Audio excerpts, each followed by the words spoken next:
सबसे इम्पोर्टेंट है कि अगर किसी के कुंडली में यह ग्रहण योग लगता है तो उसको मानसिक तनाव होता है। कभी कभी आपने किसी को देखा होगा, वो माइंड फ्री हो जाता है, उसका माइंड बिल्कुल फ्री हो जाता है, उसको न समझने की सोच रहती है न कुछ बोलने की रहती है, जिसको पागलपन भी कहते हैं। तो यही ग्रहण है। खराब समय जब होता है तो यही ग्रहण योग कुंडली में बनता है। सभी भक्तों को जय श्री राधे। मेरा नाम है पंडित विष्णु भोगना और बहुत बहुत स्वागत है आपका मेरे एस्ट्रो चैनल में। तो दोस्तों, आज बात करेंगे कुंडली में ग्रहण योग क्या होता है, और अगर किसी के कुंडली में ग्रहण योग है तो क्या इसका प्रभाव व्यक्ति पर पड़ता है और क्या इसका उपाय करना चाहिए। तो इस वीडियो में मैं आप लोगों को बताने जा रहा हूँ। अगर आप लोगों को वीडियो अच्छी लगे तो लाइक करना, कमेंट करना और वीडियो को शेयर जरूर करना। तो वैदिक ज्योतिष के अनुसार कुंडली में ग्रहों की, नक्षत्रों की और भाव की स्थिति से ही दोष बनता है। यदि किसी जातक की कुंडली में ग्रहों और नक्षत्रों की स्थिति खराब है तो उसके जीवन पर बुरा असर पड़ता है। उसको जीवन भर कड़ी मेहनत करनी पड़ती है। ऐसा ही यह एक योग है ग्रहण योग, जिसको ज्योतिष में खराब समय कहते हैं। ग्रहण योग जो है संस्कृत से लिया गया है, यह संस्कृत का शब्द है। ज्योतिष में जो है राहु को और केतु को सूर्य और चंद्रमा पर ग्रहण लगाने की जिम्मेदारी दी गई है। ग्रहण योग कैसे बनता है? जब राहु सूर्य के साथ हो या चंद्रमा के साथ हो, किसी भी भाव में, कुंडली में 12 भाव होते हैं तो किसी भी भाव में होगा। भाव देख के अलग अलग दुष्प्रभाव उसका होता है।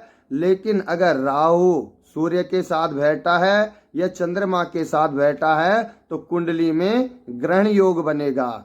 और चंद्रमा के साथ केतु भी बैठा है या सूर्य के साथ केतु भी बैठा है तो भी ग्रहण योग बनेगा। सूर्य को जो है इच्छा का कारक माना गया है और चंद्रमा को मन का कारक माना गया है। तो आपने सुना होगा कि सूर्य ग्रहण लगता है, चंद्र ग्रहण लगता है, तो यह कौन करता है? राहु और केतु ही ग्रहों पर लगते हैं। तो इससे अगर हमारी कुंडली में ग्रहण योग है तो इससे व्यक्ति पर क्या असर पड़ता है। देखिए, जिस तरह सूर्य ग्रहण लगने पर अंधकार हो जाता है, चंद्र ग्रहण लगने पर चंद्रमा की रोशनी गायब हो जाती है, तो वैसे ही अगर कुंडली में ग्रहण योग है तो जातक के ऊपर अंधकार सा छा जाता है। उसके सभी कार्य रुक जाते हैं, बनते बनते कामों में उनकी अड़चने आ जाती है। दूसरा प्रभाव है कि कुंडली में अगर ग्रहण योग है तो गर्भ धारण करने में भी दिक्कतें होती है। और अगर बच्चा इस योग में पैदा होता है तो वह हमेशा बीमार ही रहता है। इस योग की वजह से आपके व्यापार में, आपके कारोबार में रुकावटें आती रहती है और आपको अचानक से बाधाओं का भी सामना करना पड़ सकता है। सबसे इम्पोर्टेंट है कि अगर किसी के कुंडली में यह ग्रहण योग लगता है तो उसको मानसिक तनाव होता है। कभी कभी आपने किसी को देखा होगा, वो माइंड फ्री हो जाता है, उसका माइंड बिल्कुल फ्री हो जाता है, उसको न समझने की सोच रहती है न कुछ बोलने की रहती है, जिसको पागलपन भी कहते हैं।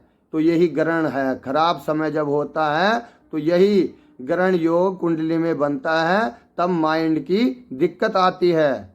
और उसके बाद जो भी आप अपने कार्य में परिश्रम करते हैं, आप अच्छी मेहनत करते हैं, लेकिन फिर भी आपको सफलताएं नहीं मिलती है, तो यह जो है भाव के अनुसार दोष लगता है। मान लिया जैसे किसी के सप्तम भाव में सूर्य और राहु बैठा है तो उसको क्या है, सप्तम भाव पति पत्नी का भाव होता है। तो माना किसी लेडीज के इसमें बैठा है तो वह उसका अपने पति से संबंध खराब रहेंगे, तलाक संबंधी परेशानी भी आ सकती है।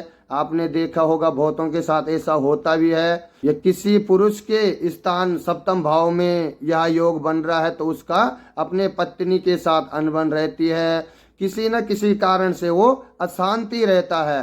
तो यह तो भाव को देखकर ही उसका फल देखा जा सकता है या बुरा असर देखा जा सकता है कि इसका क्या बुरा असर पड़ने वाला है। तो इससे बचने के मैं आपको उपाय बता रहा हूँ।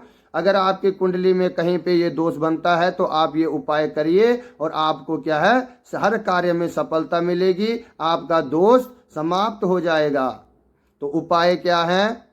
सप्ताह के प्रत्येक 7 दिन जो है आपने सूर्य भगवान को जल अर्पित करना है और अविवाहित कन्याओं को आपने लाल वस्त्र दान करने हैं और हो सके तो रविवार के दिन नमक का सेवन न करें और 1.25 लाख महामृत्युंजय का पाठ करवाएं। ये तो हर दिन शिव जी पर जाएं, जल चढ़ाएं और हर दिन हनुमान चालीसा का पाठ करें। अगर आप यह करते हैं तो आपका पूरा दुष्प्रभाव समाप्त हो जाएगा।